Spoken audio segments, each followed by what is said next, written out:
जय हिंद दोस्तों, स्वागत है आप सभी का पॉलिटिकल साइंस के नेक्स्ट मैराथन सेशन में, जहां पे हम आज की क्लास में government and politics in Jammu and Kashmir जो इम्पोर्टेंट यूनिट है उस पे हम मैराथन सेशन लेके आए हैं। आज की क्लास में most expected MCQs on Jammu and Kashmir politics को लेकर डिस्कस करने वाले हैं। तो बने रहिए वीडियो के अंत तक। जिन्होंने अभी तक चैनल को सब्सक्राइब नहीं किया, सब्सक्राइब कर लीजिए और वीडियो को लाइक कर लीजिए, इससे हमें मोटिवेशन मिलता है। तो चलिए देखते हैं कैसे हम क्लास को करने वाले हैं। यहाँ पे जो एमसीक्यूज रहने वाले हैं, इसमें कोशिश की गया हर यूनिट से, सब यूनिट से 4 या 5 एमसीक्यूज मिनिमम लिए गए हैं। तो हर एक टॉपिक को कवर करने का प्रयास किया है इस मैराथन सेशन में। और इसके साथ साथ जो है, अगर आपको फ्री पीडीएफ चाहिए तो आप हमारे you should join Telegram channel political Guruji for free PDF. तो चलिए बिना देरी के आगे बढ़ते हैं फर्स्ट क्वेश्चन के साथ। चलिए देखिए पहला सवाल।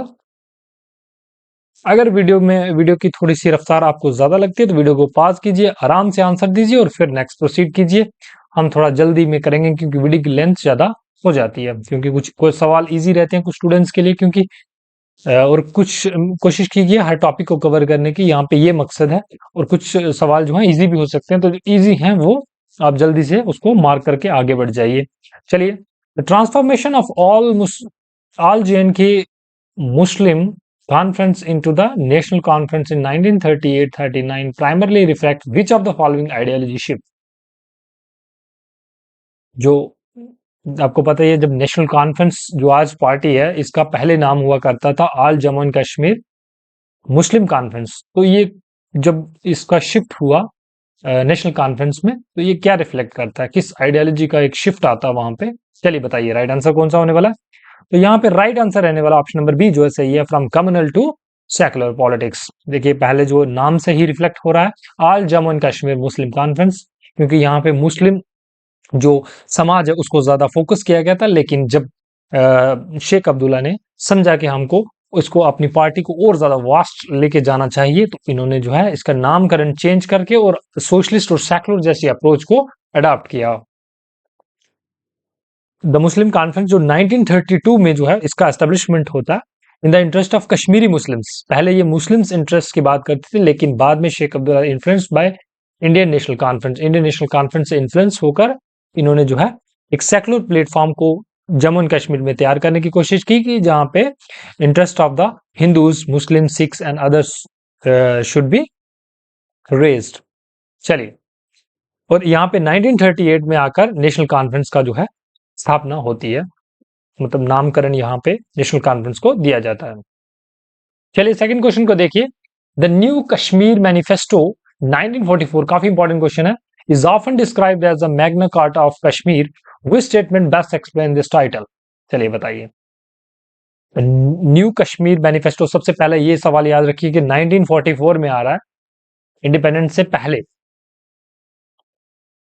तो बताइए राइट आंसर क्या रहने वाला, कौन सा एक्सप्लेन ऑप्शन जो है बेस्ट एक्सप्लेन कर रहा है न्यू कश्मीर मैनिफेस्टो को? तो right answer is option number B जो है सही है। It was a charter of fundamental right, duties and socio economic reforms for JNK। ये एक चार्टर है जहां पे हमारे फंडामेंटल राइट्स क्या होंगे। It should contain fundamental right, duties and socio economic reforms for JNK। यहाँ पे देखिए, इसको मैग्ना कार्टा जैसे इंग्लैंड में लाया गया था 1915 में, जहां पे राइट्स, लिबर्टी, जस्टिस लोगों को प्रोवाइड करने की बात करता है मैग्ना कार्टा ऑफ इंग्लैंड। इसी तरीके से न्यू कश्मीर जो मैनिफेस्टो है ये 1944 में आता है, और ये एक नया चैप्टर होता है जहां पे लोगों की राइट्स की डिमांड रखता है। It propose a draft constitution अब अडल्ट फ्रेंचाइजेस, मतलब इससे पहले जो है आपको पता है ये जम्मू एंड कश्मीर में एक मोनार्की रूल था, एंड इसको रिप्लेस करना चाहते थे Sheikh Abdullah by democratic means. And there should be adult franchise, rights of equality, land reforms, workers and women rights. तो ये सब जो डिमांड यहाँ पे रखी जाती है मैनिफेस्टो के अंडर। चलिए थर्ड को देखिए। The new Kashmir manifesto was drafted with significant assistant from which group of intellectuals? तो जो न्यू कश्मीर मैनिफेस्टो है, किस ऑर्गेनाइजेशन या फिर किस पार्टी के द्वारा जो है इसको सपोर्ट किया जाता है for its establishment, sorry for its framing?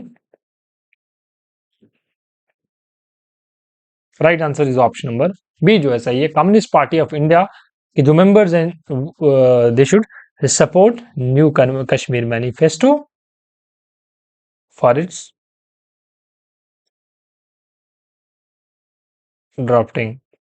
BPL Bedi, Farida Bedi and DP Dhar जैसे मेंबर्स जो है सीपीआई के जो है इसमें की रोल अपना देते हैं to draft new Kashmir manifesto. The document reflects a socialist orientations. यहाँ पे ये जो डॉक्यूमेंट है ये सोशलिस्ट आइडियोलॉजी को सपोर्ट करता है। यहाँ पे इंडिविजुअल राइट्स को ज्यादा, उसके साथ राइट्स के साथ साथ इक्वालिटी और जैसे एडल्ट फ्रेंचाइजेस का राइट्स जो है ये होना चाहिए with land reforms, state control over resources and right for workers और वुमेन, जेंडर इक्वालिटी की भी यहाँ पे बात की जाती है। इक्वल पे फॉर वुमेन्स ये क्लास भी यहाँ पे ऐड किया जाता। तो ये था हमारा न्यू कश्मीर मैनिफेस्टो, एक पॉजिटिव स्टेप था। चलिए फोर्थ क्वेश्चन को देखिए। Which later reforms of Sheikh Abdullah government directly drew inspiration from the new Kashmir manifesto. इनमें से कौन सा जो है एक्ट जो बाद में पास किया जाता है लेकिन इसका जो इंस्पिरेशन है वो न्यू कश्मीर मैनिफेस्टो रहता है? तो बताइए। Right answer is option number B जो है सही है। Big landed estimate states abolition act 1950। आपको पता ही है कि जब देश आजाद हुआ था उससे पहले जो है महाराजा के टाइम पे यहाँ पे लैंडलॉर्ड सिस्टम था और जो लैंडलॉर्ड थे वही कर को कलेक्ट करते थे और एक हाई टैक्सेस जो है चार्ज किए जाते थे फ्रॉम पीजेंट्स। इवन 50% तक जो है चार्जेस प्रोड्यूस टैक्सेस लिए जाते थे। तो एक मूवमेंट चलाई जाती है शेख अब्दुल्ला के द्वारा, land to the tillers principle out, जहां पे मतलब जो लैंड है वो किसकी होनी चाहिए, जो हल जोतेगा उसी की लैंड होनी चाहिए। तो ये काफी बड़ा रिफॉर्म जो है ये काफी ज्यादा important exam point of view से और जो हमारी उस टाइम की गवर्नमेंट थी उस टाइम का जो एक बड़ा रिफॉर्म था। और यहाँ पे जो जो हमारी जमीन थी उसका जो है रीडिस्ट्रीब्यूशन यहाँ पे किया गया था। बेसिस द बेस, ये एक बेस है किसका, रेडिकल लैंड रिफॉर्म्स का। कौन सा, big landed states abolition act 1950। ये एक सोशलिस्ट प्रिंसिपल्स को यहाँ पे अडॉप्ट किया जाता है, उसी से काफी ज्यादा इंस्पायर्ड था ये प्रिंसिपल, ये act. Sorry, the Praja Parishad party. अब देखिए हमने मुस्लिम ऑल इंडिया ऑल जे मुस्लिम कॉन्फ्रेंस को देखा, उसके बाद नेशनल कॉन्फ्रेंस को देखा, अब हम जो है प्रजा परिषद पार्टी को देखने वाले। इसी तरीके से हम जो है सभी यूनिट्स के एमसीक्यूज करने वाले हैं। कोशिश कीजिए कि हर एक कंसेप्ट को यहाँ पे इस मैराथन सेशन में कवर किया जाए। The Praja Parishad party was founded in Jammu soon after 1945 under the leadership of, किसकी लीडरशिप में इसको एस्टेब्लिश किया गया? चलिए राइट आंसर बताइए। Right answer option number B जो है सही है। प्रेमनाथ डोगरा जी और बलराज मधुक जैसे लीडर्स जो है इनके अंडर प्रजा परिषद को एस्टेब्लिश किया गया और इसका मोस्टली जो बेस है वो इन जम्मू है।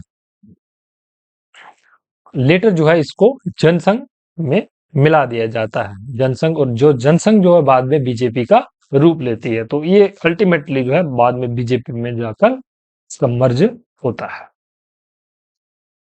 तो yo it represent mainly Dogra Hindus of Jammu, ये डोगरास को रिप्रेजेंट करती थी। Other option are either national conference, दूसरे ऑप्शन जो है वो जैसे चौधरी गुलाम अब्बास और मीरवाज यूसुफ शाह, ये भी काफी प्रोमिनेंट लीडर्स हैं जम्मू कश्मीर पॉलिटिक्स में। तो आप धीरे धीरे करके इन सभी के बारे में डिस्कस करेंगे। फिलहाल आप याद रखिए प्रेमनाथ डोगरा और बलराज मधुक जैसे जो लीडर्स थे ये प्रजा परिषद पार्टी के एस्टेब्लिश में काफी बड़ा इनका रोल था। चलिए सिक्स क्वेश्चन को देखिए। Which of the following was central demand of the Praja परिषद मूवमेंट?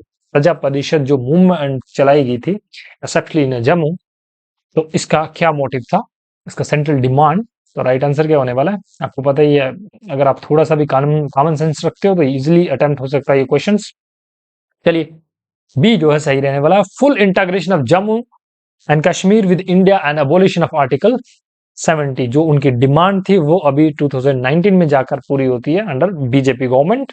तो ये एक बड़ी डिमांड उस टाइम से चल रही थी। तो प्रजा परिषद की एक डिमांड थी कि जो आर्टिकल 370 को अबॉलिश किया जाए और फुल इंटीग्रेशन होनी चाहिए। दूसरी तरफ एनसी जो under Sheikh Abdullah demanded autonomy, and special status.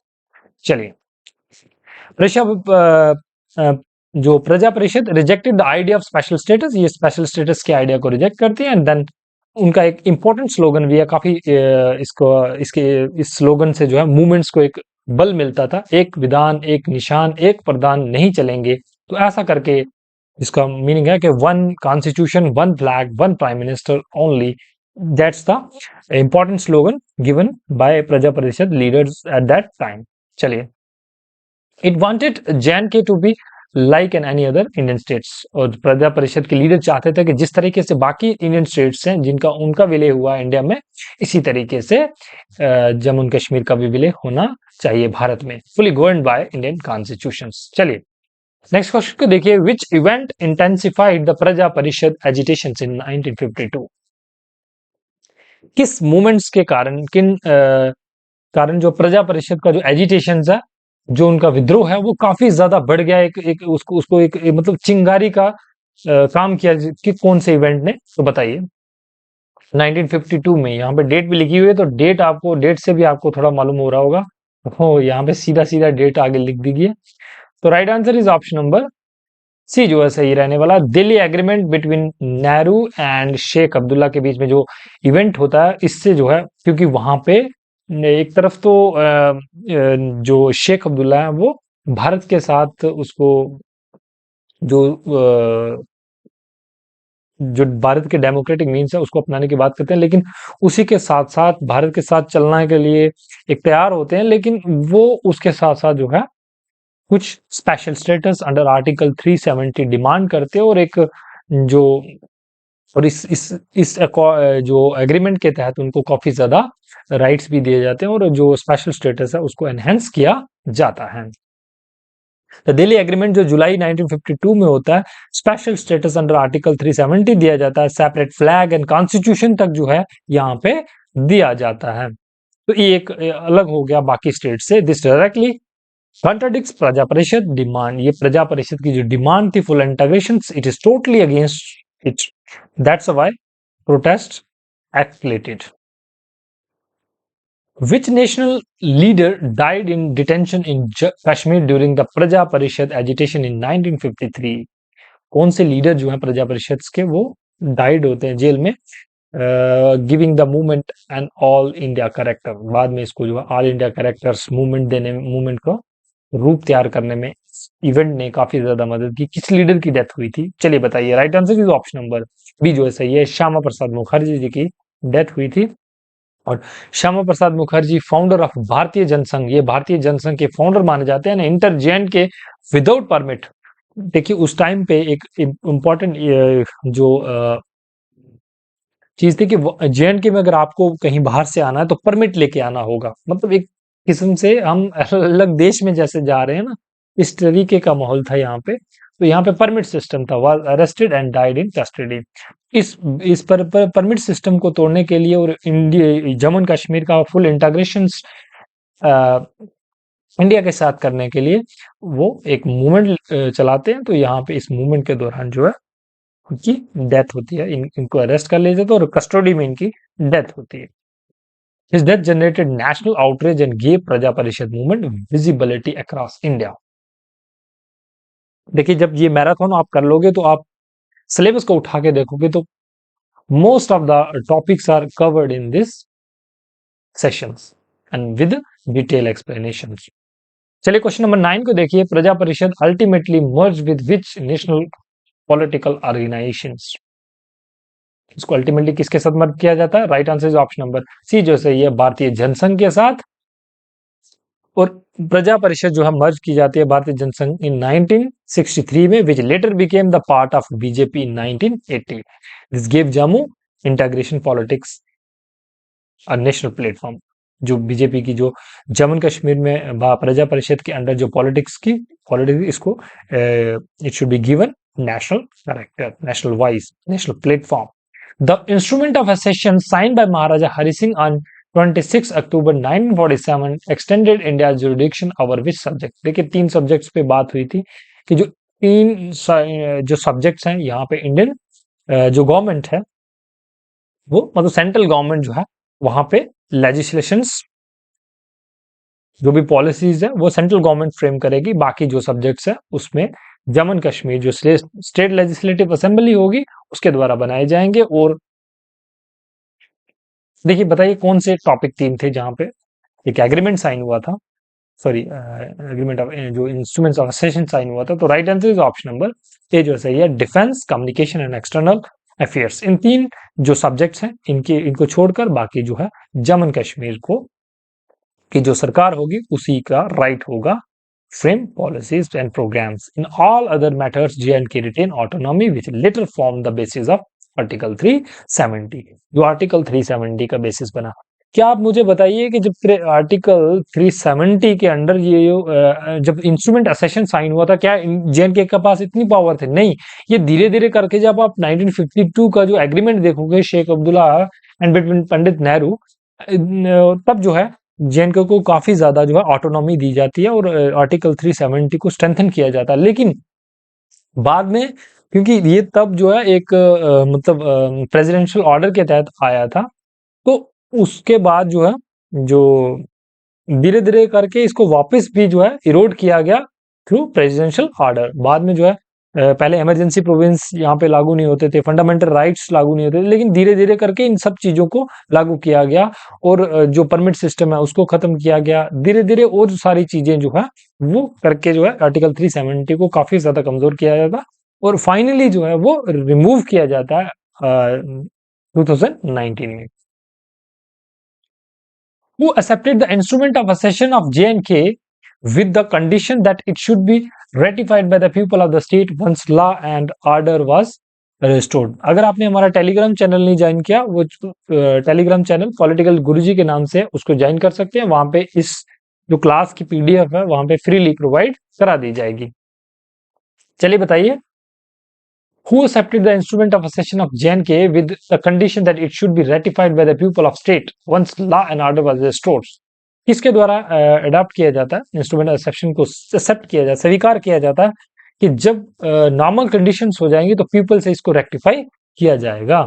तो right answer is option number C जो है सही है, लॉर्ड माउंटबेटन, क्योंकि तब हमारे जो गवर्नर जनरल लॉर्ड माउंटबेटन हुआ करते थे 27 अक्टूबर 1947 को, और his acceptance letter clearly stated that the final decision should be settled by the reference of final decision जो है वो settle किया जाएगा by the peoples of Jammu and Kashmir after peace was restored। लेकिन ऐसा हुआ नहीं जो प्लेबिसाइड की कंडीशंस, क्योंकि जब पाकिस्तान ने जो है आपको पता ही है इंडिया के ऊपर हमला कर दिया था इन द बेसिस ऑफ कबायली अटैक, तो उस समय क्या हुआ था कि जो लैंड जो अभी पीओके है पाक ऑक्युपाइड कश्मीर, वहां तक जो है जो पाकिस्तान का उसने अपने कब्जे में ले लिया, तो वो जो लैंड है वो आज भी जो है वो पाकिस्तान के पास है। और ये बाद में एक कंडीशन रखी गई थी कि पाकिस्तान जो है यूएनओ के द्वारा कि पाकिस्तान जो है मिलिट्रीज को पीछे लेके जाएगा और फिर प्लेबिसाइड होगा, तो उन्होंने लेके गए नहीं है, तो इसलिए प्लेबिसाइड आज तक हुआ भी नहीं है। तो ये डिबेट धीरे धीरे पहले काफी टाइम पे पॉलिटिक्स में एक्टिव रहती है, लेकिन बाद में जो है जब शेख अब्दुल्ला और इंदिरा गांधी के बीच में जो अकॉर्ड होता है उस टाइम जो है इसको जब उनको जेल से रिहा किया जाता है, तो ये एक कंडीशंस रखी जाती है कि इसकी डिमांड फर्दर नहीं की जाएगी, तो वहां से जो है इसकी प्लेबिसाइड की डिमांड धीरे धीरे कम हो जाती है। चलिए 12 को देखिए, which agreement did Maharaja Hari Singh initially sign with Pakistan in August 1947 to delay his decisions on accessions? कौन सा एग्रीमेंट जो है महाराजा हरि सिंह पाकिस्तान के साइन करते हैं इन अगस्त 1947, ताकि जो है इससे जो है सेशंस में और ज्यादा डिले होता।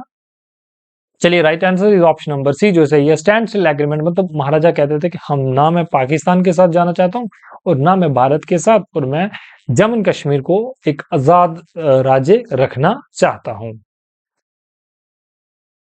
Maharaja Hari Singh wanted independence and signed a standstill agreement with Pakistan in August 1991 to maintain trade, communication and services. उनके साथ एक स्टैंडस्टिल एग्रीमेंट साइन हुआ। India asked for further discussions, India कहता है कि discussion, but Pakistan readily sign, Pakistan तुरंत से इसको साइन कर देता है। और सून आफ्टर इसके बाद जो है पाकिस्तान खुद ही जो है पहले तो उनकी इंडिपेंडेंट जो स्वतंत्रता उसको स्वीकार करता है, बाद में थोड़ी ही देर बाद वो क्या हो जाता है अगस्त में साइन होता है और अक्टूबर में जाकर ट्राइबल इन्वेजन करवाया जाता है ऑन जम्मू एंड कश्मीर। इन चलिए 13 को देखिए, India took the Kashmir issue to the United Nations in January 1948 primarily to, India जो है यूएनओ में लेके जाता है जो हमारा जम्मू एंड कश्मीर का इशू है, जिसके लिए आज तक भी जो है पंडित नेहरू को कोसा जाता है, उनका क्रिटिसिज्म होता है। तो बताइए, right answer is option number B जो है सही है। क्या ये बात सही थी, उस समय यूनाइटेड नेशन के पास लेके जाना चाहिए था या खुद से ही इसको रिजॉल्व करना चाहिए था? Resolve Pakistan invasion and restore peace. चलिए,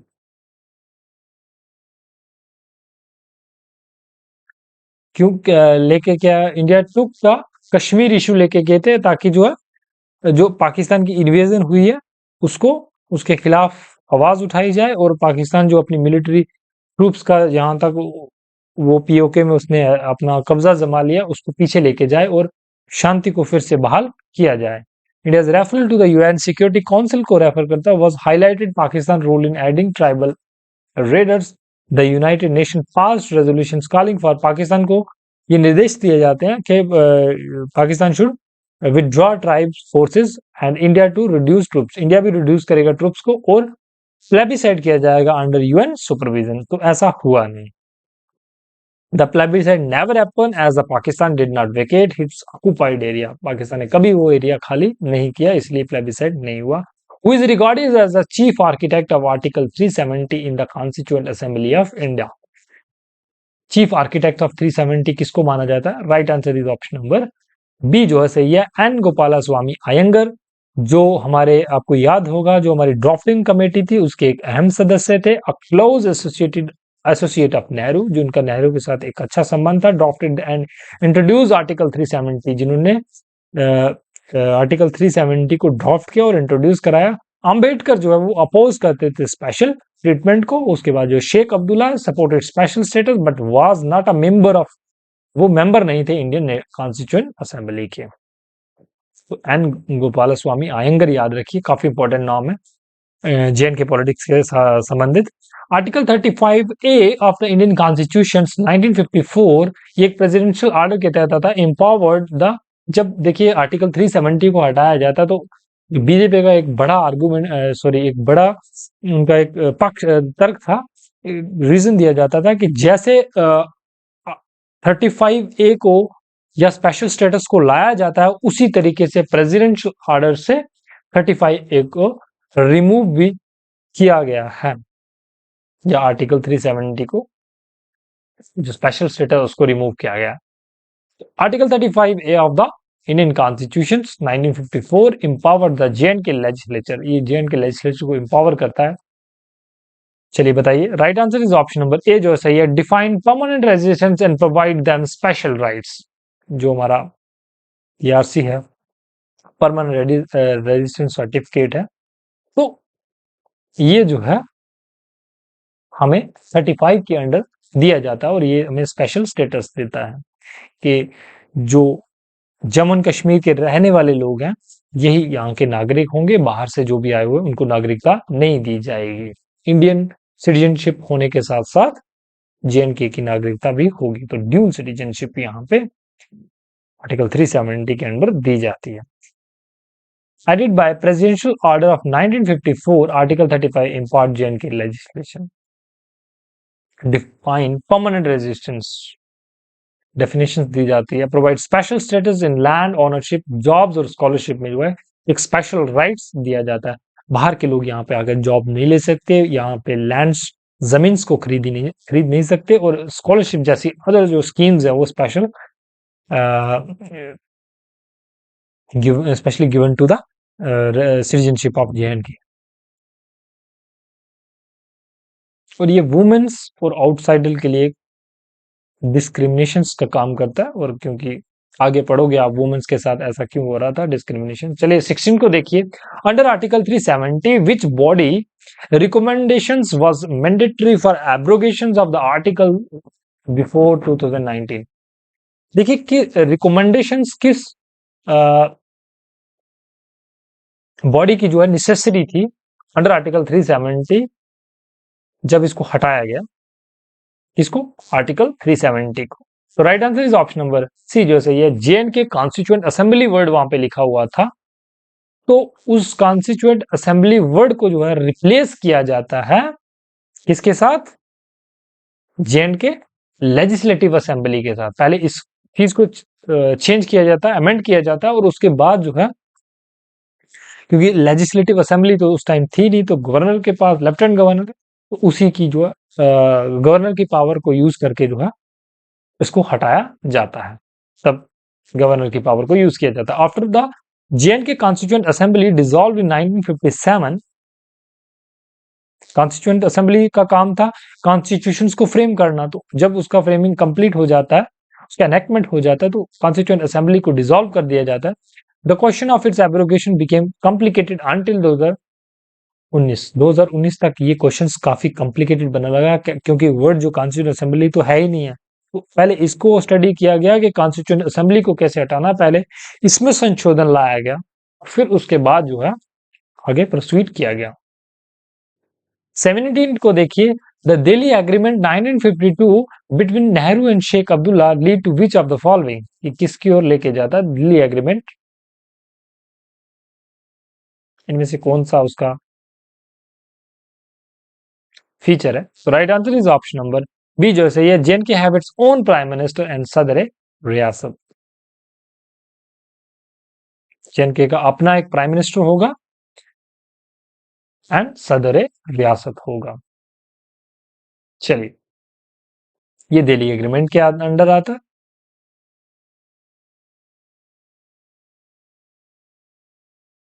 पार्लियामेंट को भी ज्यादा पावर दी गई ओवर सब्जेक्ट्स विद कॉन्करेंस, लेकिन वो सहमति से, जेएनके लेजिस्लेटिव असेंबली के बिना सहमति के उसको इंप्लीमेंट नहीं कर सकती।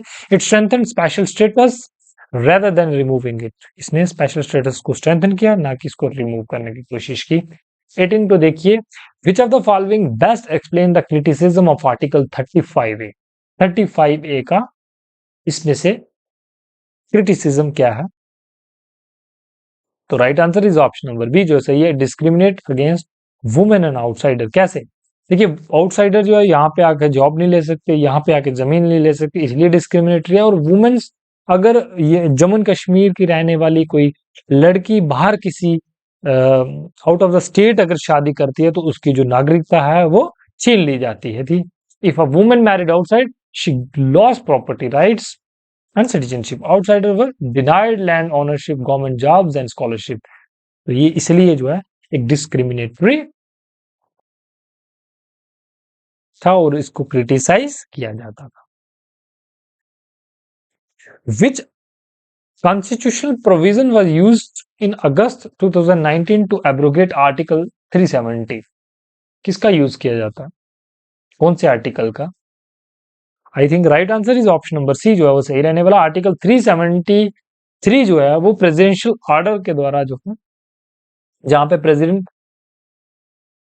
कॉन्स्टिट्यूशनल ऑर्डर को जारी करते हैं, 272 ऑर्डर जारी करते हैं, और of August 2019 applied all provision of the constitution to J and K. यहाँ पे सभी प्रोविजंस जो है जेएंडके के ऊपर लागू होंगे। और parliament pass the J and K reorganisation act 2019। J and K reorganisation 2019 लाया गया कि कैसे जो है गवर्नेंस को एस्टेब्लिश किया जाएगा, जो इंस्टीट्यूशंस है उनका कैसे सेटअप होगा जम्मू एंड कश्मीर में। जेएंडके रीऑर्गेनाइजेशन एक्ट में जो है लाया गया बाइफरकेट इट इनटू 2 टेरिटरी। इसी एक्ट के तहत जो है जम्मू एंड कश्मीर टेरिटरी को 2 पार्ट्स में जो है डिवाइड किया जाता है, एक 2 यूटीज में, जेएंडके और दूसरी Ladakh. Article 370 and 35A cease to operate, और इसके बाद जो है इसका एबोलिशन हो जाता है। चलिए 20 को देखिए, after the abrogation of article 370 in 2019 which of the following changes occurred? इनमें से कौन कौन सी चेंजेस आती हैं? एब्रोगेशन ऑफ आर्टिकल 35A, क्या ये है? J and K constitution became invalid, 2 union territories created, permanent residence provisions abolished. चलिए राइट आंसर बताइए कौन सा रहने वाला? Right answer is option number C जो है सही है। ये चारों जो हैं ये किसके कॉन्सिक्वेंसेज है एब्रोगेशन ऑफ आर्टिकल 370 35A। उसके बाद जेन के कॉन्स्टिट्यूशन नल एंड वाइड हो जाता है। उसके बाद जेन के रीऑर्गेनाइजेशन एक्ट को यहाँ पे लाया जाता है और देन परमानेंट रेजिडेंस लॉज जो है वो स्क्रैप हो जाता है। चलिए 21 को देखिए, article 370 of Indian constitution was originally placed under which part of the constitution, किस पार्ट में उसको रखा जाता है। फैक्चुअल क्वेश्चन है, जल्दी आंसर कीजिए। Right answer is option number B जो है वो सही है। पार्ट कौन सा है? 21 टेम्परेरी ट्रांजिशन स्पेशल प्रोविजंस। इस आर्टिकल का नाम ही temporary transition and special provisions इसमें रखेंगे जब कॉन्स्टिट्यूशन की फ्रेमिंग हुई कि ये कुछ ही टाइम के लिए होंगे। जब कंडीशंस नॉर्मलाइज हो जाएंगी तो जो स्पेशल स्टेटस दिया जा रहा है under article 370 to the Jammu and Kashmir will be declare null and void या फिर रिवाइव किया जाएगा। तो वो ऐसा हुआ नहीं, बाद में उसको और ज्यादा स्ट्रेंथन किया गया under Pandit Nehru and Sheikh Abdullah agreement. It was meant as a temporary agreement pending the final decisions of the J&K Constituent Assembly. और बाकी जो है एक 18 जो लैंग्वेजेस का बिलोंग करता है और 19 जो है वो मिसलिनियस और 9A जो है वो म्युनिसिपैलिटीज के साथ बिलोंग करता है एडेड बाय 74th अमेंडमेंट। चलिए 22 को देखिए, article 35A which was abrogated alongside article 370 in 2019 originated from, इसका ओरिजिनेशंस कहां से होता है? 35A right answer is option number B जो है सही है। अब प्रेसिडेंशियल ऑर्डर, मैंने बताया कि 35 जिस तरीके से लाया गया जम्मू एंड कश्मीर में उसी तरीके से प्रेसिडेंशियल ऑर्डर के द्वारा इसको रिमूव भी किया गया। 35A was never part of original constitution or an amendment. Original constitution का ये पार्ट नहीं था। It was added by 1954 presidential order giving J&K legislature power to define permanent residence and grant them special status. चलिए 23 को देखिए, which constitutional instrument was first used on 5 August 2019 to trigger the abrogation of Article 370. किस constitutional instrument का use किया गया for the abrogation of article 370? तो right answer is option number A जो है सही है। Constitutional application to Jammu and Kashmir order CO 272 constitutional order number 272 के तहत जो है इसको लाया गया, जो 5 अगस्त 2019 को लाया जाता है। Extended all provision of Indian constitution, जितने भी प्रोविजंस हैं इंडियन कॉन्स्टिट्यूशन को उनको एक्सटेंड किया जाता है to J&K amended article 367 to replace, वहां पे जो वर्ड कॉन्स्टिट्यूएंट असेंबली है उसको रिप्लेस किया जाता है बाय लेजिस्लेटिव असेंबली के साथ।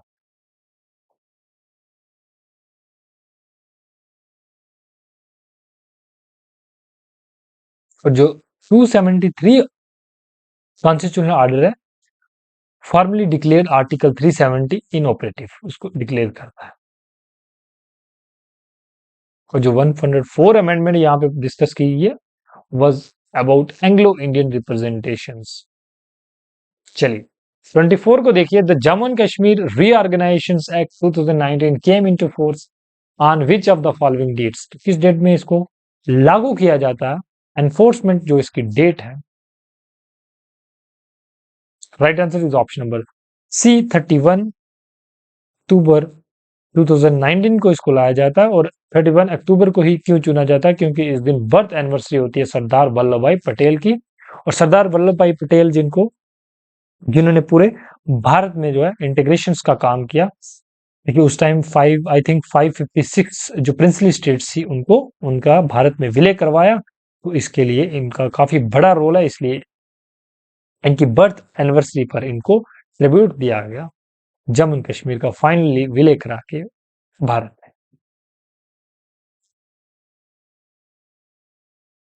चलिए 25 को देखिए, after the reorganisation act 2019 Jammu and Kashmir was made a union territory with a legislative assembly, which other UT has a similar status. जो स्टेटस जम्मू एंड कश्मीर को दिया गया, इस तरीके का स्टेटस इनमें से कौन सी यूटी या स्टेट के पास, यूटी के पास है? तो right answer is option number B जो है सही है, पुडुचेरी के पास तो ऐसा क्या है, देखिए दिल्ली और पुडुचेरी जैसी दो यूटी है, यहाँ पे लेजिस्लेटिव असेंबली भी है, और JNK was replaced in the same. और जो पुलिस और लॉ एंड ऑर्डर का जो स्पेशल जो फीचर है वो भी लाया गया, जो दिल्ली में है उसी तरीके से जेएनके में भी लाया गया। तो ये किसके पास रहेगा, ये सेंटर के पास रहेगा।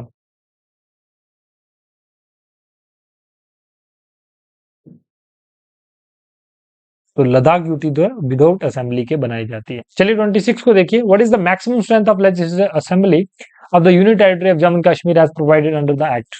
कितनी मैक्सिमम स्ट्रेंथ कितनी होगी, तो right answer is option number C जो है सही है, 114 जो है वो मैक्सिमम स्ट्रेंथ रहने वाली है।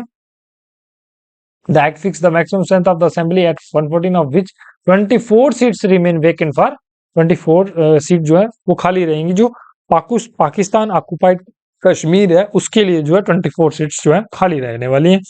द इफेक्टिव सीट्स आर, जिसपे इलेक्शंस हो रहे हैं अभी करंटली, वो 19 सीट है after delimitations up from the earlier जो 87 थी।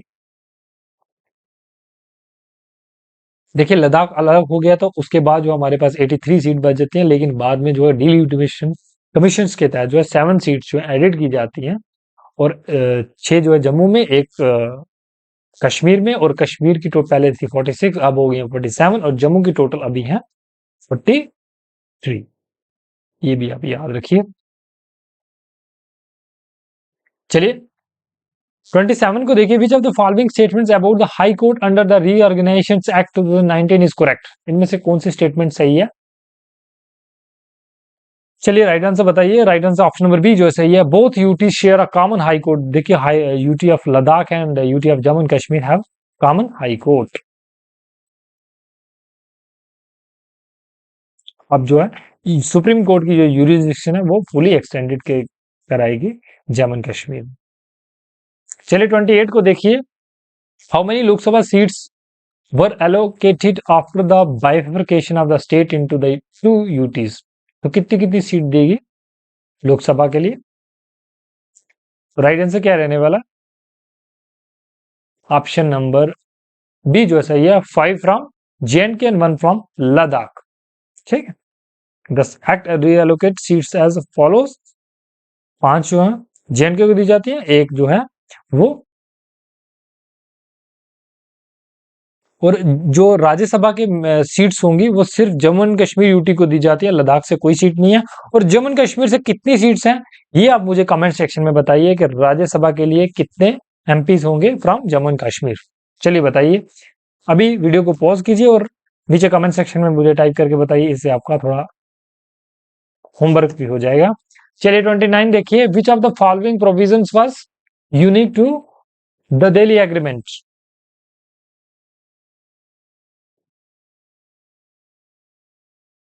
दिल्ली एग्रीमेंट का unique feature, right answer is option number B जो है सही रहने वाला। Delhi agreement allowed dual flags.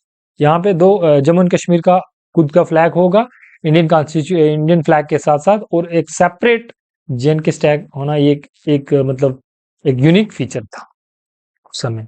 30 जो है, according to Delhi agreement 1952 the union could declare emergency in JNK only in case. किस टाइम जो है जो यूनियन गवर्नमेंट है शुड डिक्लेयर इमरजेंसी। तो right answer is option number B जो है सही है, at the time of war or external aggressions and else there have no power to the union government.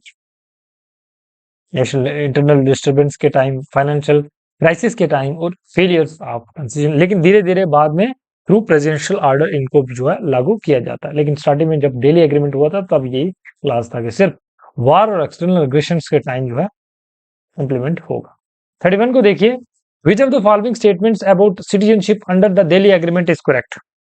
Citizenship को लेकर दिल्ली एग्रीमेंट के under इनमें से कौन सा फीचर जो सही है, चलिए बताइए। Right answer option number B जो है सही है, जो JNK residents for only Indian citizens, जो जेएनके सिटीजन्स है वो रेजिडेंट्स है वो ओनली इंडियन सिटीजन्स होंगे, ये क्लास था। और द स्टेट लेजिस्लेचर को डिफाइन परमानेंट, इसलिए इसके साथ साथ जो है स्टेट लेजिस्लेचर को स्पेशल पावर दी जाती है कि they should define permanent resident Who is the resistance of Jammu and Kashmir? It should be decided by the state legislative assembly. These special powers are given to the Jammu and Kashmir legislative assembly, and special rights regarding property, settlement and employments, ये सभी जो है JNK state legislature को दिए जाते हैं और ये डिसाइड करने का काम करेगी, ना कि union parliament. Which event brought Sheikh Abdullah back into mainstream politics through an agreement with Indira Gandhi? Indira Gandhi के साथ कौन सा अकॉर्ड होता है, सॉरी एग्रीमेंट होता है, तो यहाँ पे अकॉर्ड होता है, तो वहां पे जो है शेख अब्दुल्ला को वापस जेल से रिहा करके मेन स्ट्रीम पॉलिटिक्स में लाया जाता है. तो चलिए बताइए राइट आंसर क्या होने वाला है. ऑप्शन नंबर बी जो है सही है. इंदिरा शेख अकॉर्ड 1974 में जो होता है, इसके टाइम पीरियड में after 22 years of dismissal and imprisonment, Sheikh Abdullah returned as a chief minister of JNK in 1974 with some conditions and with under the Indira Sheikh Accord. ठीक. 33 को देखिए, Indira Sheikh accord accepted. Indira Sheikh accord में क्या accept किया जाता है? तो चलिए right answer option number B जो है, finality of JNK accession to India. देखिए काफी ज्यादा फाइट करते हैं कौन? Sheikh Abdullah for more and more autonomy and special status, but और प्लेबीसाइड जैसी चीजों को जो है काफी ज्यादा प्रमोट करते हैं, लेकिन प्लेबीसाइड की डिमांड जो है यहाँ पे आकर वो छोड़ देते हैं एक कंडीशंस पे, और यहाँ पे जो JNK accession टू इंडिया को फाइनली स्वीकार करते हैं यहाँ पे आकर, and accept JNK as an integral part of India. Central laws जो already applied since, वो यहाँ पे एक और वो क्लास इंपॉर्टेंट क्लास था कि जो ऑलरेडी इम्प्लीमेंट किए गए क्लास अप्लाइड सिंस 1953 से जो इम्प्लीमेंट किए जा रहे हैं वर नॉट बी रिवोक्ड. उसको रिवोक नहीं किया जा सकता. अगर उनको कुछ लगता है तो वो उन जो बदलाव है, मॉडिफिकेशन को सिर्फ रिकमेंड कर सकते हैं. 34 देखिए, the Indira Sheikh accord allowed it the JNK legislature to, right answer क्या रहने वाला? ऑप्शन नंबर बी जो है सही है, recommend the modification to laws applied after 1950. After 1953 those laws were passed. If there is any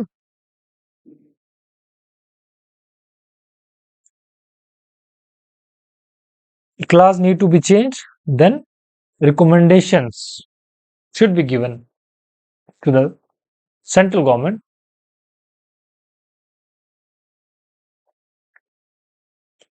चलिए 35 को देखिए, द राजीव फारूक अकॉर्ड, जो राजीव फारूक अकॉर्ड हुआ था 1986 में, प्राइमरी एम्ड एट, इसका एम क्या था? ऑप्शन नंबर बी जो है सही रहने वाला, political stability through Congress NC alliance. यहाँ पे कांग्रेस और एनसी का अलायंस होता है, और काफी देखिए जब शेख अब्दुल्ला को जेल में रखा जाता है 1953 से लेकर 75 तक, तो उस टाइम जो है कांग्रेस का इमर्ज होता है, और कांग्रेस जो है अलायंस के थ्रू जो है अपने आप को JNK में विस्थापित करती है, और काफी बड़ा यहाँ पे the accord was essentially an alliance between Congress and National Congress to restore. ये अकॉर्ड किया जाता है Farooq Abdullah as a chief minister, JNK में स्टेबिलिटी को मेंटेन करने के लिए. Which of the following is, और पीस को एस्टेब्लिश करने के लिए, which of the following is not correct about the Rajiv Farooq accord. जो राजीव फारूक अकॉर्ड हुआ था 1986 में फारूक अब्दुल्ला के बीच में, इसमें से क्या सही नहीं है? It restored Farooq Abdullah as a chief minister, बिल्कुल. It provided, it was a coalition agreement between Congress and NC. It provided for separate constitution for JNK. It aimed to ensure central state cooperation. तो right answer is option number C जो है सही है. ऐसा demand कोई नहीं था कि सेपरेट कॉन्स्टिट्यूशन होना चाहिए for JNK. The accord had nothing to do with granting a separate constitution. Already had one since वो ऑलरेडी इंडिया JNK के पास था. It was about coalition government governance and coordination के बीच लेकर ये अकॉर्ड हुआ था. 37 को देखिए, which accord is often criticised as paving the way for militancy due to political opportunism and allied alleged rigged elections. कहां पे जो है इस अकॉर्ड को ये मतलब माना जाता है, उसको क्रिटिसाइज भी किया जाता है, उसका विरोध होता है कि इस अकॉर्ड के अंडर जो है बाद जो है इलेक्शंस में मैनिपुलेशंस होता है काफी ज्यादा. और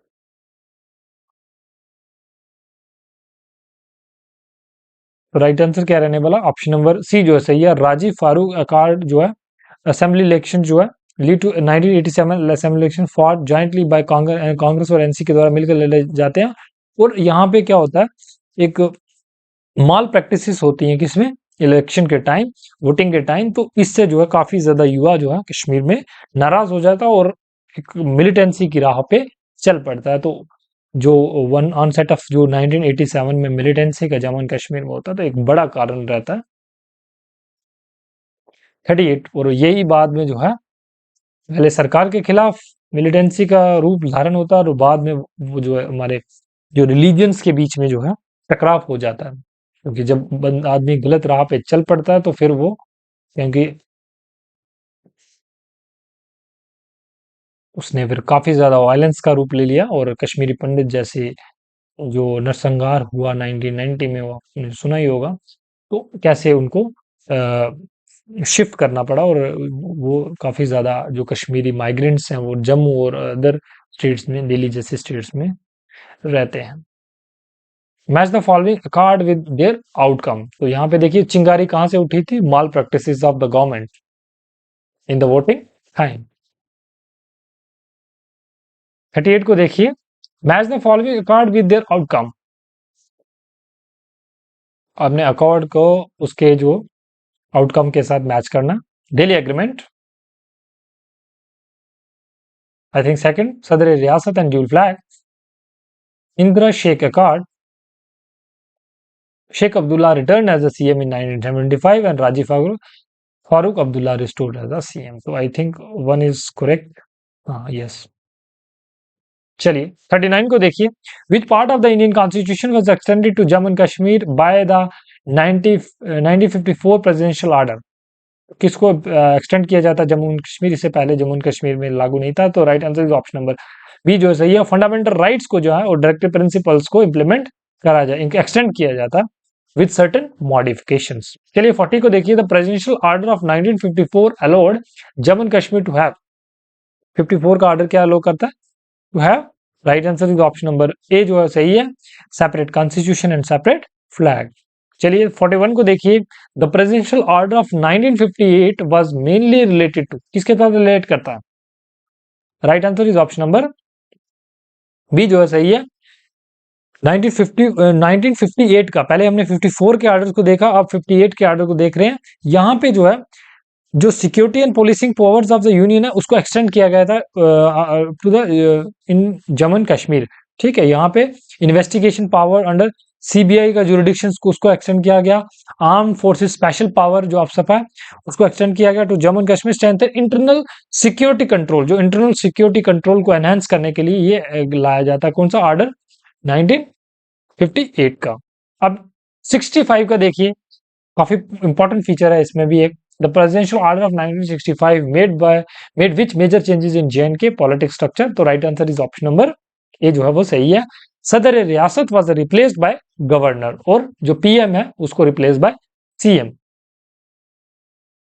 चलिए 43 को देखिए, which one of the following statement about the JNK high court before 2019 is not correct. कौन सा सही नहीं है, आप ये चूज करना है आप। चलिए 43 को देखिए, ऑप्शन नंबर ए जो है वो सही रहने वाला है। तब जो है जजेस की एज जो है वो 60 इयर्स हुआ करती थी, लेकिन इसी के साथ अगर पैरेलली आप अदर स्टेट्स में या फिर देखोगे तो वहां पे 62 इयर्स हुआ करते थे। तो ये एक स्पेशल प्रोविजन था in Jammu and Kashmir, under Jammu and Kashmir constitution. चलिए 44 को देखिए, the JNK executive drive its authority under, 2019 से पहले कहां से इसको पावर्स ड्राइव कहां से होती थी, कौन सा पार्ट है जो या फिर आर्टिकल जो वहां पे एग्जीक्यूटिव को डिफाइन किया गया, right answer is option number B जो है सही है, part 5 of JNK constitutions, the Jammu and Kashmir constitution 1957, not under constitution Indian constitution directly. 45 को देखिए, चलिए प्री 2019 का जो सिनेरियो है जम्मू एंड कश्मीर में उसको लेकर ये क्वेश्चंस है। Consider the following statement about the legislature of Jammu and Kashmir.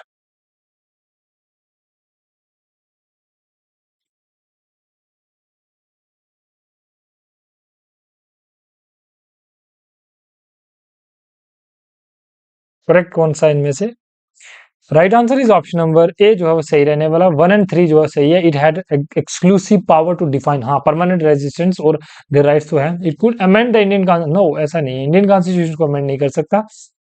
It had regulatory power, बिल्कुल रेजुलेटरी पावर होंगी अनलाइक अदर स्टेट्स जो दूसरी स्टेट्स के पास नहीं है। It was bounded by all union subjects, no no ऐसा नहीं है।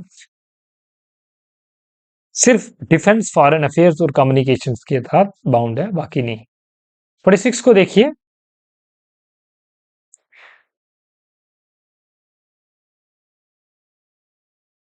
कौन सी चेंजेस लाएगी 2019 Jammu and Kashmir reorganisation act के तहत? चलिए,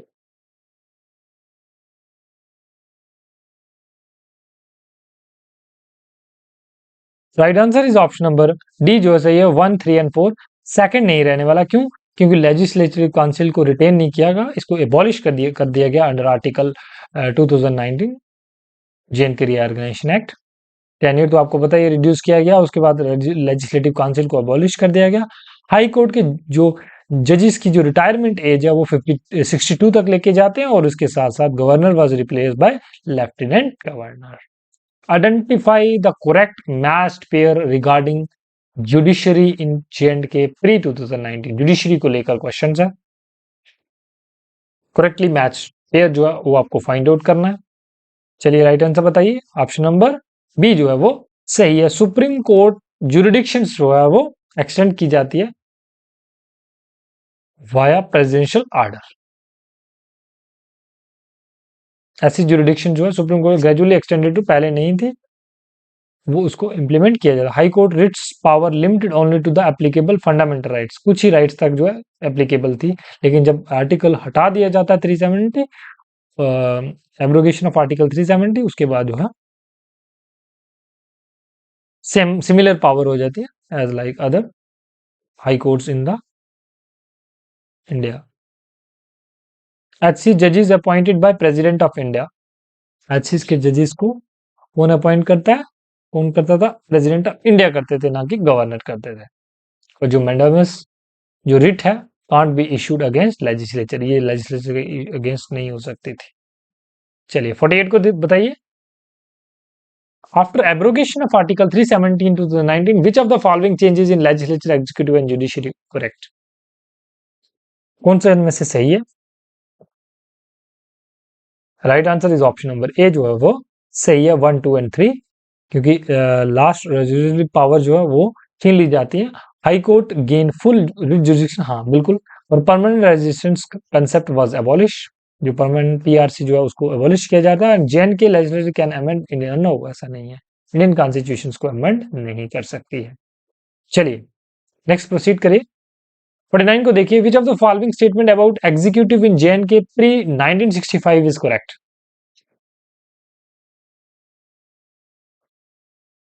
चलिए बताइए। Pre 1965, right answer is option number C जो है सही है। जो सदर रियासत है उसको प्रेसिडेंट नहीं चुनता था, prime minister was elected by the people direct, no ऐसा नहीं। जो सदर रियासत was elected by state assembly and recognised by the president, बिल्कुल सही।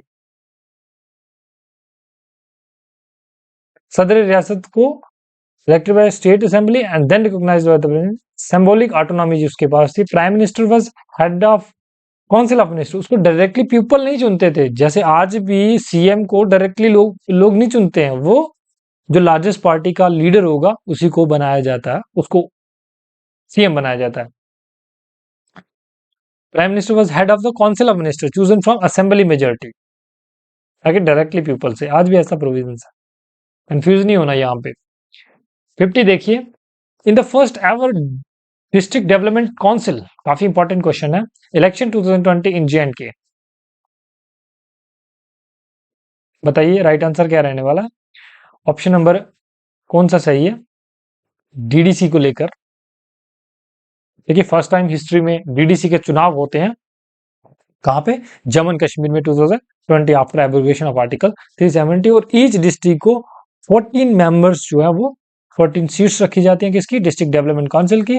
और इसका जो इलेक्शन है वो first past the post basis पे होता है, and chairman was elected indirectly by the members. इन्हीं डीडीसी के द्वारा जो है चेयरमैन को चुना जाता है, नियुक्त किया जाता है, not directly by the public. Public directly इसको चुनती नहीं है, किसको, चेयरपर्सन को। चलिए 51 को देखिए, लोकल सेल्फ गवर्नमेंट को लेकर क्वेश्चन है। पोस्ट 2019 का आपको सिनेरियो को लेकर यहाँ पे क्वेश्चन है। तो right answer is option number A जो है वो सही है। आफ्टर 2019 जो कॉन्स्टिट्यूशनल बैकिंग इश्यूज है,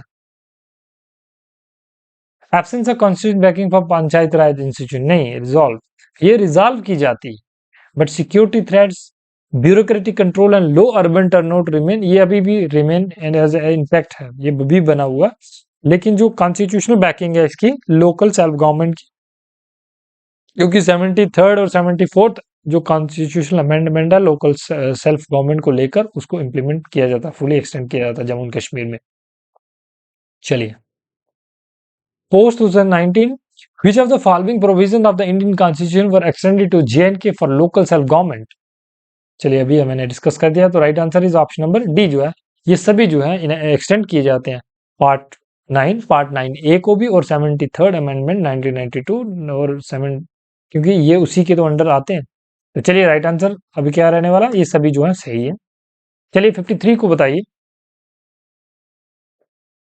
विच of the following urban local body legislation were passed in J&K in the year 2000? 2000 में कौन से पास होता है, इनमें से कौन सा लेजिस्लेशन एक्ट बनाया जाता है? तो right answer is option number A जो है वो सही है। 1 एंड 2 जो है म्युनिसिपल एक्ट और म्युनिसिपल कॉर्पोरेशन एक्ट। जो J&K टाउन एरिया एक्ट है ये काफी पहले का, लेकिन जो दूसरे एक्ट्स हैं म्युनिसिपल एक्ट और म्युनिसिपल कॉर्पोरेशन एक्ट जो है 2000 में लाया जाता है।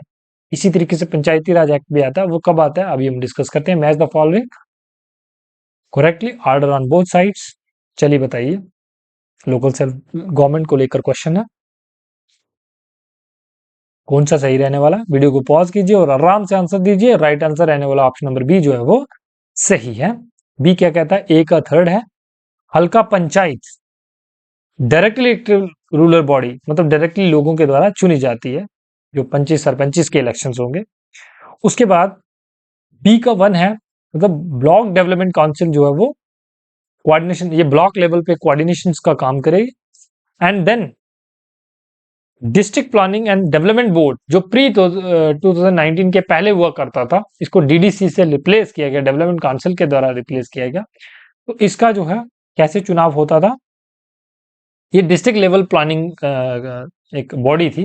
एंड डिस्ट्रिक्ट डेवलपमेंट काउंसिल जो पोस्ट 2019 के बाद है, तो यहाँ पे क्या डायरेक्टली इलेक्टेड मेंबर्स, इसके डायरेक्टली इलेक्टेड मेंबर्स होते हैं और इसका चेयरपर्सन होता है जो इन्हीं मेंबर्स के द्वारा चुना जाता है।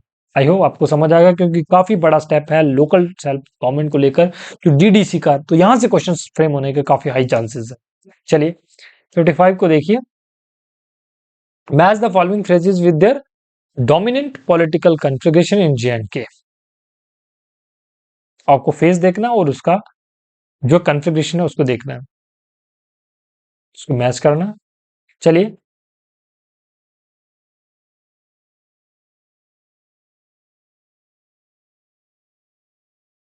Right answer is option number D जो है वो सही रहने वाला है। तो डी में क्या है, 1 का बी, मतलब 1951 से 53 के लेकर डोमिनेंस अंडर शेख अब्दुल्ला, बिल्कुल शेख अब्दुल्ला का डोमिनेंस यहाँ पे रहता है।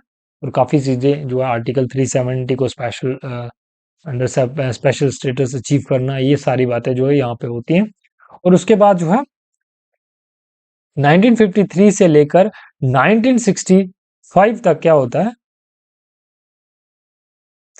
एनसी डोमिनेंस अंडर बख्शी गुलाम मोहम्मद। देखिए रिप्लेस किया जाता है, जो हमारे शेख अब्दुल्ला है उनको जेल में डाल दिया जाता है और उसको उनको रिप्लेस किया जाता है बख्शी गुलाम मोहम्मद सादिक, जो सेंट्रल गवर्नमेंट जो उस टाइम कांग्रेस सरकार थी उसके साथ मिलकर चलेंगे और सेंटर को सपोर्ट करेंगे to maintain stability and order in the Jammu and Kashmir. ठीक है, तो ये होता है। उसके बाद जो थर्ड है, थर्ड फेज 65 से लेकर 75 तक, जहां पे ये कौन सा फेज है, कांग्रेस डोमिनेंस होता है आफ्टर एनसी मर्ज, एनसी के साथ मर्ज किया जाता है इसके बाद, तो डोमिनेंस हो जाता है किसका, कांग्रेस का। और जो लास्ट है 75 से लेकर 86 तक जो पीरियड है वो NC revival under Indira Sheikh accord, NC का फिर से रिवाइवल होता है, इंदिरा शेख अकॉर्ड होता है, और जो शेख अब्दुल्ला है उनको जेल से रिहा किया जाता है और कुछ टर्म्स एंड कंडीशंस के साथ। चलिए 56 को देखिए, which reforms under Sheikh Abdullah's early rule 1948 to 53 was most significant in legitimizing NC dominance, जिसने एनसी की लेजिटिमेसी को एनहांस किया, एक पॉपुलर ऑप्शंस के रूप में सामने उभर के आती है। तो कौन सा उनका रिफॉर्म्स था या फिर कौन सा उनके द्वारा लाया गया कोई कानून था?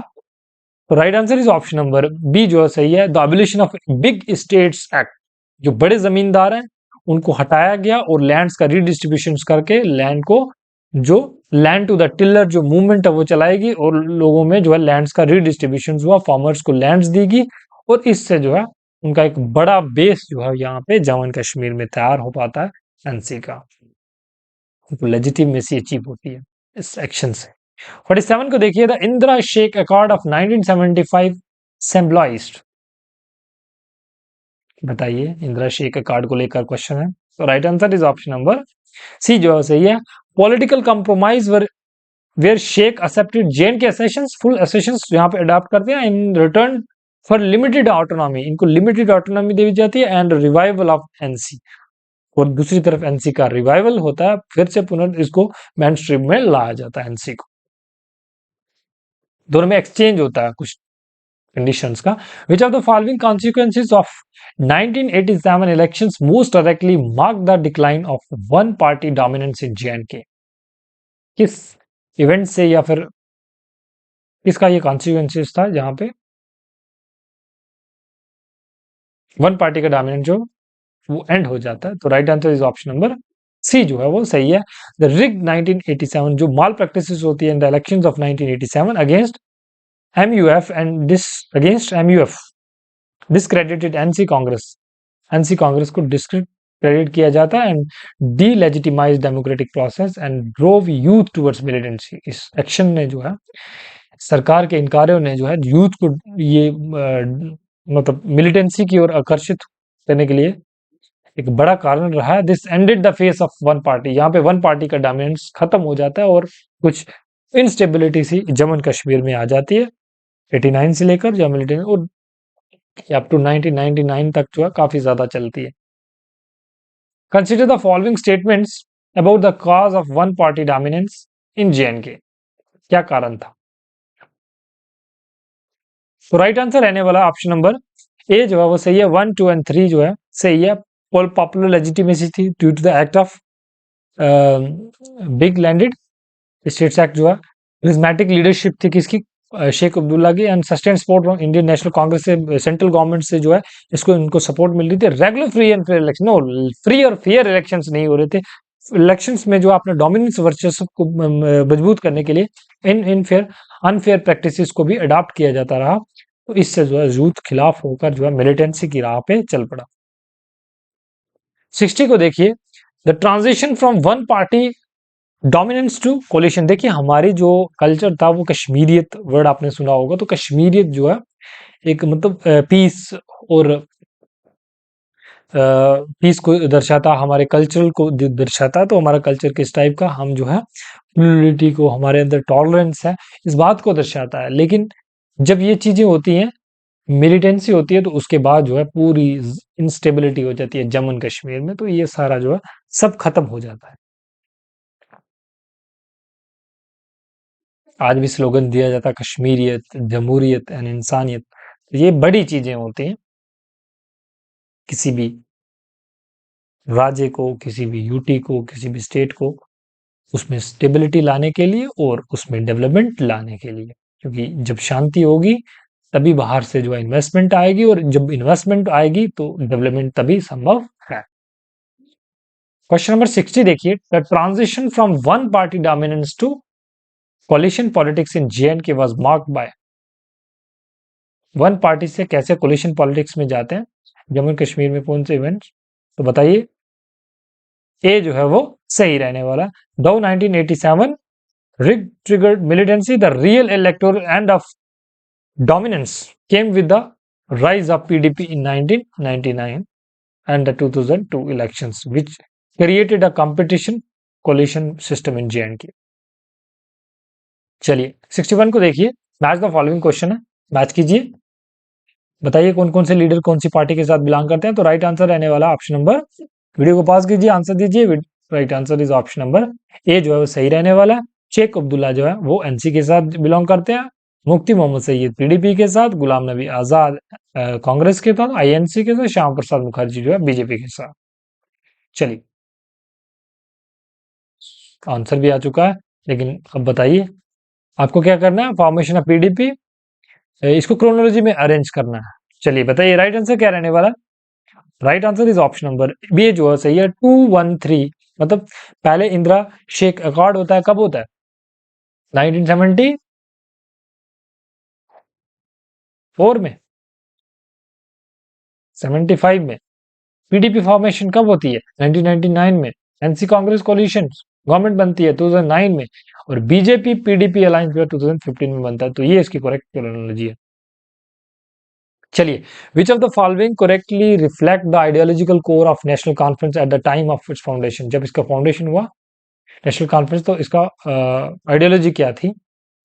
राइट आंसर इज ऑप्शन, ये तो आपने पढ़ चुके हैं, अभी एक ही हमने डिस्कस किया है इस टाइप का क्वेश्चंस। तो डेमोक्रेटिक सोशलिज्म एंड सेकुलरिज्म को ये प्रमोट करते थे कौन, जब इनका जो इन्होंने आल जे एंड के मुस्लिम कॉन्फ्रेंस को जो पार्टी थी उसका जो है एक उसमें नाम चेंज करके जो है क्या रखा, नेशनल कॉन्फ्रेंस,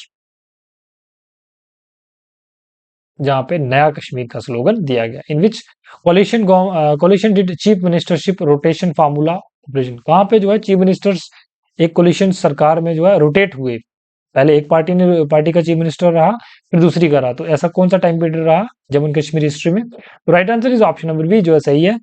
पीडीपी और कांग्रेस की सरकार थी जब पहले जो है मुफ्ती मोहम्मद सईद 3 साल के लिए बनाए जाते हैं, और उसके बाद जो है गुलाम नबी आजाद 2 साल के लिए। तो ये टाइम पीरियड रहा, देखिए कब से कब, हाँ 2002 से। चलिए, who among the following was the first chief minister of J from Congress after the office of prime minister was abolished. Chief minister कौन थे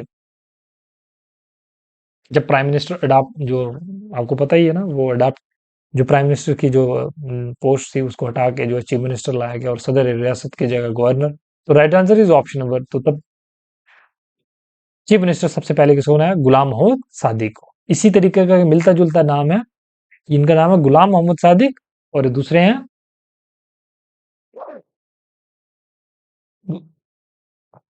बख्शी गुलाम मोहम्मद। इनका नाम है गुलाम मोहम्मद सादिक और एक बख्शी गुलाम मोहम्मद सादिक है जो इनसे पहले थे। Sadiq became the first chief minister in 1965 after the sixth amendment. चलिए, arrange the following chief minister in chronology order of assuming office, बताइए इनका ऑर्डर कौन कौन से चीफ मिनिस्टर ने कब कब ऑफिस को संभाला।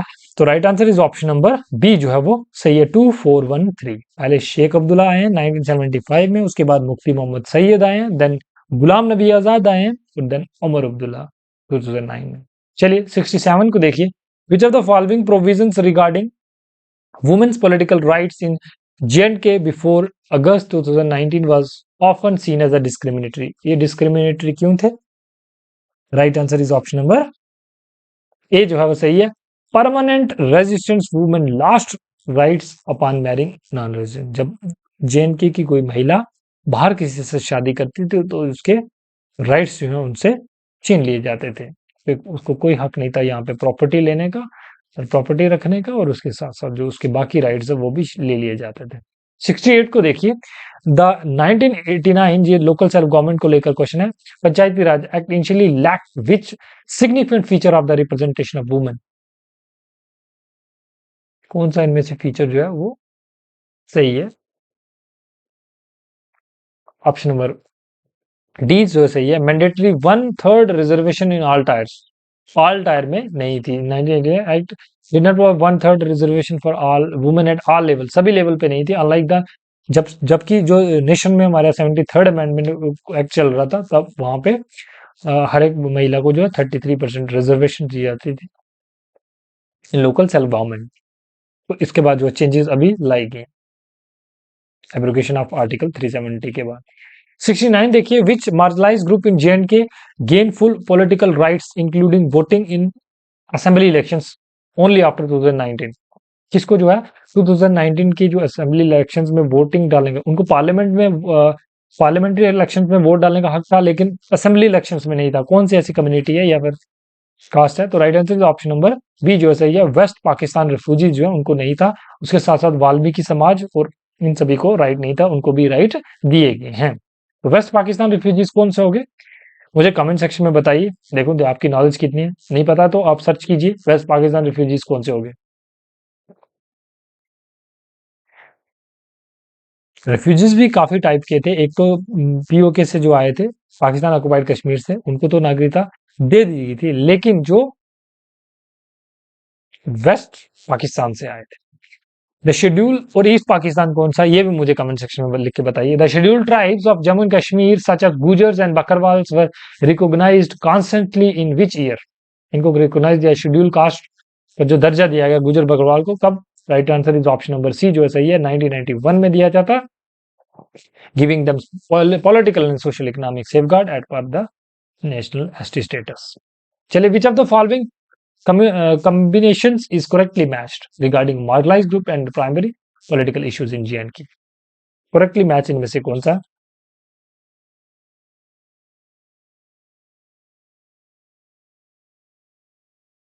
ये जो है सही है, वुमेन जो है उनको प्रॉपर्टी और इनहेरेंट राइट्स। बाकी Dalit demand for ST tribe नहीं थे, वो गुजर बकरवाल की थी। Restoration of Maharaja era privileges, West Pakistan religious autonomy, no ऐसा नहीं। दलित की डिमांड थी जो ऑलरेडी एससी है, focus on reservation job in assembly, वो दी जाए। गुजर बकरवाल एसटी की डिमांड करते हैं, not old privileges. Western Pakistan refugee demand state subject दिया जाए, इशू किया जाए एंड वोटिंग राइट दिए जाए, नॉट रिलीजियस ऑटोनॉमी। 72 देखिए, the largest episode of force migration in Jammu and Kashmir occurred in, सबसे ज्यादा माइग्रेशन किस टाइम पे होती है? जो चारों ऑप्शन है यहाँ पे माइग्रेशन होती है, लेकिन सबसे ज्यादा कहाँ पे होती है? Right answer option number C जो है सही है। 89 और 90 का जो टाइम था, तब जो है जब कश्मीरी पंडित जो है माइग्रेंट होते हैं, 3 से 4 लाख जो पीपल जो है वो एस्टिमेट है कि यहाँ से माइग्रेंट होते हैं। While partitions 1947 also cause displacement, the largest sustain internal migration crisis was triggered by militancy. ये मिलिटेंसी के द्वारा, मिलिटेंसी के कारण होता है। 73 देखिए, which of the following is not a state initiative specially targeted eight Kashmiri Pandit migrants? Right answer is option number D जो है सही है। रोशनी एक्ट जो है वो कश्मीरी पंडित के साथ नहीं बिलोंग करता, बाकी जो है ऑप्शन उन्हीं के साथ। प्राइम मिनिस्टर पैकेज जो है 2008 में दिया जाता है, उसके बाद 2015 में भी दिया जाता है। रिटर्न एंड रीएबिलिटेशन स्कीम जो लाई जाती है, Jammu and Kashmir migrant immovable property act लाया जाता है। तो ये सभी उन्हीं के साथ बिलोंग करते हैं, लेकिन बाकी जो ऑप्शन नहीं है। जो फोर्थ रोशनी एक्ट क्या था अभी देख लेते हैं। रोशनी एक्ट जो है वो था जो जिन्होंने जो एक मतलब कानून लाया गया ताकि जो लैंड रेगुलेशन लाए फॉर एनक्रोचर, जिन्होंने भी एनक्रोच किया है, मतलब इलीगली लैंड को ऑक्यूपाई करके रखा, उनसे लैंड को हटाना, ये रोशनी एक्ट लाया गया था। लेकिन बड़े बड़े जम्मू कश्मीर के लीडर्स जो हैं उनके नाम पे जो है ये घोटाला हुआ रोशनी एक्ट। तो जो प्रोमिनेंट लोग हैं समाज में, उन्होंने जमीन पे कैसे इंक्रोच करके रखा, कब्जा करके रखा, उसको हटाने के लिए। Which of the following is correct about the 2008 prime minister package for J and K migrants? तो ये किसके संबंधित था? Right answer is option number B जो से offered government job and housing for Kashmiri Pandits. तो ये कश्मीरी पंडित के साथ था। 6000 गवर्नमेंट जॉब्स की बात हुई, housing, financial support and incentive for pandits. चलिए, वेस्ट पाकिस्तान रिफ्यूजीज के लिए क्वेश्चन है, ऊपर क्वेश्चन है, issues in जे&के mainly occurred. Right answer क्या रहने वाला? ऑप्शन नंबर ए जो है सही है, migrant from 1947 partition who lack citizenship right in J and K, जिनको सिटीजनशिप राइट नहीं था, तो ये उनका इशू था। They got citizenship but lack state subject. Citizen Indian citizenship थी लेकिन उनके पास स्टेट सब्जेक्ट नहीं था अंडर आर्टिकल 35, और अंटिल जब इसका एब्रिगेशन नहीं होता तब तक उनको राइट नहीं था। The big landed state abolition act important act in J&K differ from similar reforms in other Indian state because right answer is option number D जो है सही है, ऑल ऑफ द सही है। इट अबॉलिश जमींदारी सिस्टम को abolish करता है और यहाँ पे फिक्स किया जाता है लोएस्ट लैंड सीलिंग लिमिट जो की थी 182 canal. It was passed before India's adopted it's first 5 year. India के फर्स्ट 5 ईयर से प्लान से पहले इसको अडॉप्ट किया गया, तो बड़ा रिफॉर्म जो है शेख अब्दुल्ला के द्वारा लाया जाता है और इससे जो है उनका काफी बड़ा एक बेस तैयार होता है, जो उनके सपोर्टर तैयार होते हैं इन कश्मीर पॉलिटिक्स। 77 को देखिए, match the following land reform with their core features. उनके कोर फीचर के साथ आप उसको मैच कीजिए। 1950 abolition act, 72 agrarian reform act and 1976 agrarian reform act. तो right answer is option number first का। तो जब सीलिंग लिमिट जो है 182 कनाल, तो यहाँ कहाँ पे रखी गई है, ये दो ऑप्शन नंबर ए जो है सही है। 1 का बी, 2 का ए। 2 का ए मतलब 1972 में compensation to land and abolition of absentee landlordism, यहाँ पे कंपनसेशन की बात, लेकिन पहले कंपनसेशन नहीं दिया गया लैंडलॉर्ड्स को। जब दूसरा एक्ट हुआ 792 में, वहां पे है। और 1976 में जो है ये सीलिंग लिमिट जो है 100 कनाल को रिमूव कर पहले 82 से नीचे लाके 100 कनाल कर दी गई till got ownership rights without compensation. चलिए 78 को देखिए, 1999 में autonomy resolutions passed by the J&K legislative assembly primarily sought at, option number B जो है वो सही है। Restoration of pre 1953 constitution status of J&K, autonomy जो रेजोल्यूशन लाया गया, ठीक है, उसमें क्या कहा गया कि जो जो प्री कंडीशंस थी ना 1953 से पहले, उसको रिस्टोर किया जाए। 79 को देखिए, मैच द फॉलोइंग है, करिए मैच। चलो ये राइट आंसर बताइए। Right answer is option number कौन सा रहने वाला, ऑप्शन नंबर ए लग रहा है सही। फर्स्ट का ए,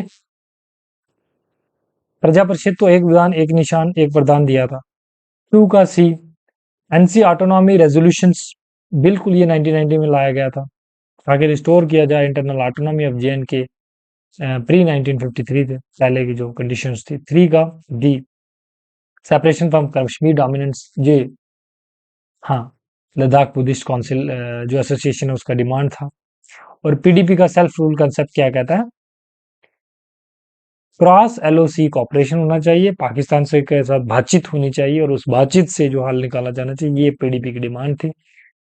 देखिए 80 को देखिए, chronologically arrange the following developments, आपको इनको क्रोनोलॉजी में अरेंज करना। चलिए बताइए सही क्रोनोलॉजी क्या होने वाली है। So right answer is option number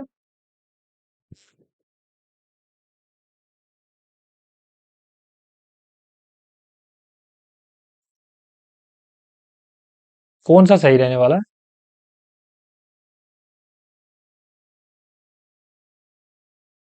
ये जो है वो सही है। जो 1952 में जो है वो दिल्ली एग्रीमेंट होता है, 1995 में क्या होता है, लद्दाख ऑटोनॉमस हिल डेवलपमेंट काउंसिल जो है क्रिएट होती है। और 1999 में जो ऑटोनॉमी रेजोल्यूशन होती है, और एक बड़ी इंपॉर्टेंट इवेंट होता है ना कि पीडीपी का जो गठन जो है इसी साल होता है, और 2019 में एब्रोगेशन ऑफ आर्टिकल 370 होता है। चलिए arrange the separatist development in correct, separatist जो डेवलपमेंट हुई है जम्मू कश्मीर पॉलिटिक्स में, उसको अरेंज कीजिए। तो चलिए बताइए। Right answer is option number A जो है वो सही है, 1423। एग्जीक्यूशन ऑफ मकबूल बट कब होती है, 1984 में होती है।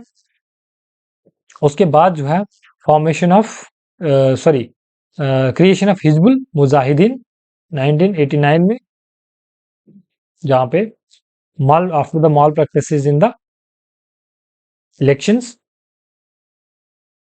youth attracted towards militancy and Hizbul Mujahideen जो क्रिएट होता है 1989 में, जो पाकिस्तान सपोर्टेड होता। APHC उसका ऑल पार्टी हुर्रियत कॉन्फ्रेंस जो है उसको एस्टेब्लिश किया गया था 1993 में।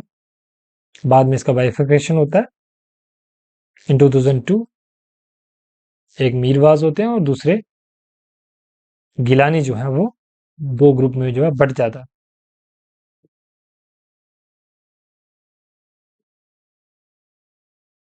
एटी टू को देखिए,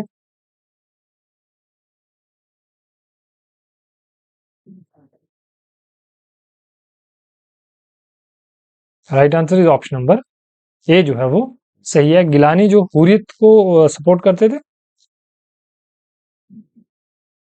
और यासिन मलिक जो है वो Jammu and Kashmir liberation front, और मीरवाज जो है हुर्रियत एम जो उसके साथ बिलोंग करते हैं, और मकबूल बट जो है वो भी JKLF के फाउंडर माने जाते हैं। तो उनका एग्जीक्यूशन हुआ था, एक बड़ा मूवमेंट चलाया गया था जम्मू एंड कश्मीर।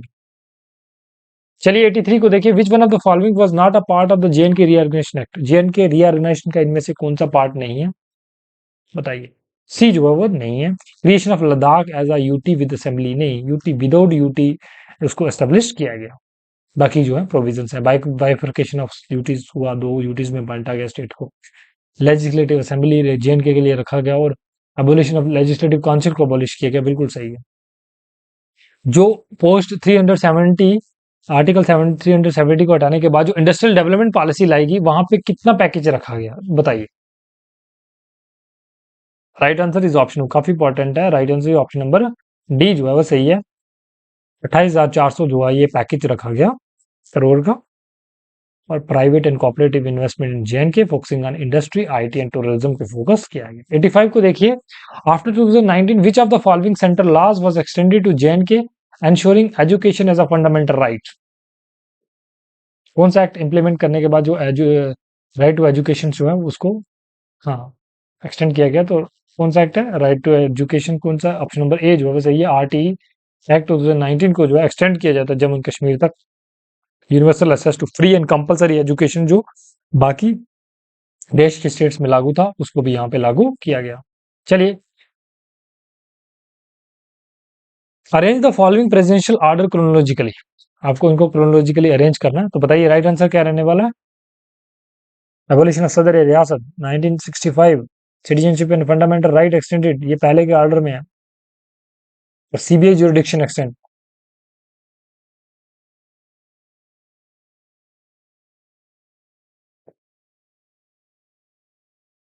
54 में देखिए, 58 में देखिए, 65 में देखिए।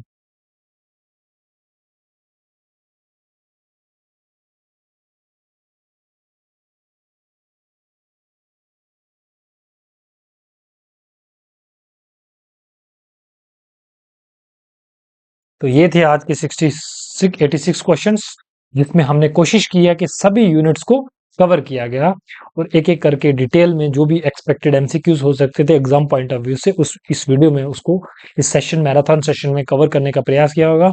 आपको हमारा ये प्रयास अच्छा लगा होगा, कैसे लगा अपना अपना फीडबैक जरूर कमेंट सेक्शन में छोड़ के जाइए। जो यहाँ तक आ गए हैं स्टूडेंट, मुझे पता है कि वो अच्छे से तैयारी कर रहे हैं, क्योंकि जो वीडियो में यहाँ तक लास्ट तक आता है इसका मतलब कि वो अपनी पढ़ाई को लेकर काफी ज्यादा सीरियस है। तो आप से रिक्वेस्ट रहेगी, वीडियो को जिन्होंने अभी तक लाइक नहीं किया वो लाइक कीजिए और चैनल को सब्सक्राइब कीजिए।